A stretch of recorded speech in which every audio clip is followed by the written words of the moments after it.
পূর্ণ মেয়াদে দায়িত্ব পাওয়ার পর প্রথমবারের মতো দলকে নেতৃত্ব দেবেন মেহেদী হাসান মিরাজ। অভিষেকে কঠিন লড়াইয়ের মুখে মেহেদী হাসান মিরাজ। ওয়ানডেতে অধিনায়ক হিসেবে আজই তার প্রথম ম্যাচ, আর বিপক্ষ ক্রিকেট শক্তিশালী শ্রীলঙ্কা। এই ম্যাচ দিয়ে শুরু হতে যাচ্ছে নতুন যুগ, নতুন নেতৃত্ব আর ভিন্ন ধরনের আক্রমণ পরিকল্পনা। তবে সবচেয়ে বড় চমক, বাংলাদেশ একাদশে এসেছে একাধিক পরিবর্তন ও চমকপ্রদ নাম।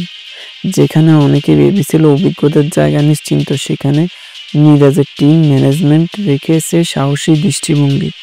একাদশে ফিরেছেন অভিজ্ঞ অলরাউন্ডার আফিফ হোসেন। স্পিনার আক্রমণের আস্থা রাখতে হয়েছে তাইজুল ইসলামের উপর। উইকেট রক্ষক ভূমিকা বদলে যেতে পারে রাখা হয়েছে এনামুল হক বিজয়কে, যা লিটনের জন্য একটি সুস্পষ্ট সতর্কবার্তা। তানজিদ তামিম, সৌম্য সরকার বাদ পড়েছেন, যা ব্যাটিং লাইন আপে নতুন ভারসাম্য এনেছে।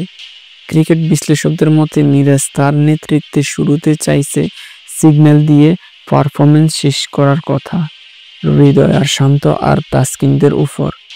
মাঠের গতি ফেরাতে নতুনের সঙ্গে অভিজ্ঞতার সংমিশ্রণ প্রক্রিয়া। মিরপুরে উইকেটে বরাবরের মতো স্পিন সহায়ক। টস তাই হতে পারে বড় ফ্যাক্ট। প্রশ্ন একটাই, নতুন মিরাজ, নতুন টাইগাররা কি পারবে শ্রীলঙ্কার বিপক্ষে শুভ সূচনা করতে? উত্তর মিলবে আজ মাঠে। তবে একাদশ দেখে বোঝা যাচ্ছে বাংলাদেশ খেলতে এসেছে বদলানোর মিশনে।